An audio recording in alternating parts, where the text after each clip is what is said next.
Dear colleagues, excellencies, before we conclude this session of the general debate, I would like to tell you that one delegation has requested to exercise the right of reply. I would like to remind members that statements made in exercise of the right of reply are limited to 10 minutes for the first intervention and 5 minutes for the second intervention, and that delegations must take the floor from their seats. I now give the floor to the representative of India.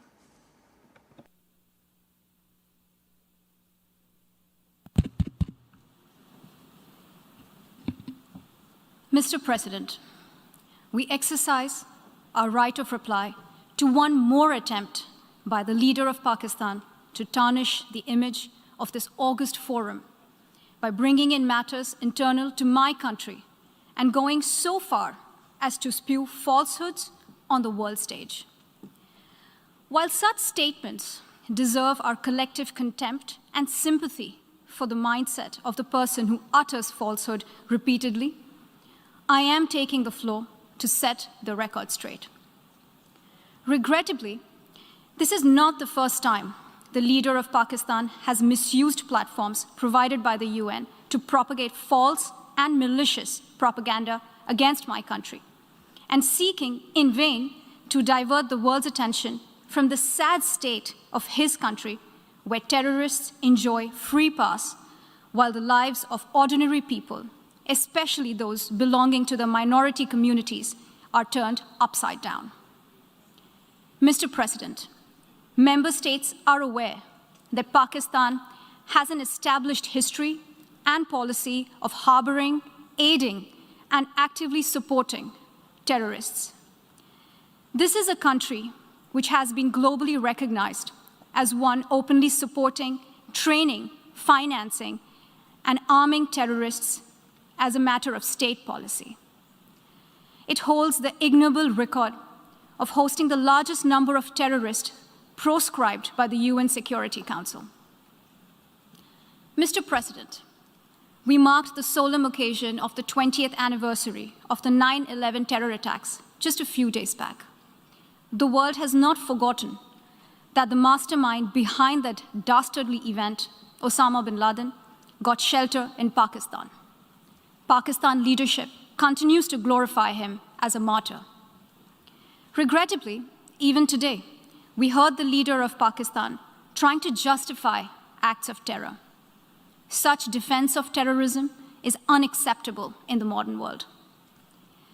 We keep hearing that Pakistan is a victim of terrorism. This is the country which is an arsonist disguising itself as a firefighter. Pakistan nurtures terrorists in their backyard in the hope that they will only harm their neighbors. Our region, in fact, the entire world, has suffered because of their policies. On the other hand, they are trying to cover up sectarian violence in their country as acts of terror.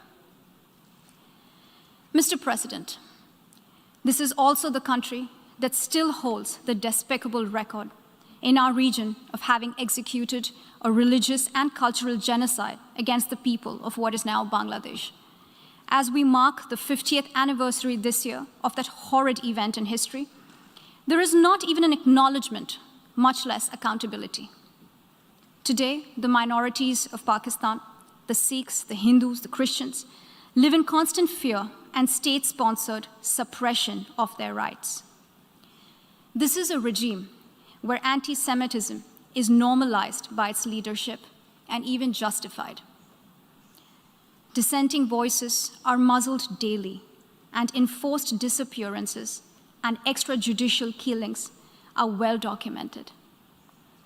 Mr. President, unlike Pakistan, India is a pluralistic democracy with a substantial population of minorities who have gone on to hold highest offices in the country, including as President, Prime Minister, Chief Justices, and Chiefs of Army Staff. India is also a country with a free media and an independent judiciary that keeps a watch and protects our Constitution. Pluralism is a concept which is very difficult to understand for Pakistan, which constitutionally prohibits its minorities from aspiring for high offices of the state. The least they could do is introspect before exposing themselves to ridicule on the world stage. Finally, Mr. President, let me reiterate here that the entire Union territories of Jammu and Kashmir and Ladakh were, are, and will always be an integral and inalienable part of India. This includes the areas that are under the illegal occupation of Pakistan. We call upon Pakistan to immediately vacate all areas under its illegal occupation. Mr. President, allow me to be categorical about India's position. We desire normal relations with all our neighbors, including Pakistan. However, it is for Pakistan to work sincerely towards creating a conducive atmosphere, including by taking credible, verifiable, and irreversible actions to not allow any territory under its control to be used for cross-border terrorism against India in any manner. I thank you, Mr. President. I thank the distinguished representative of India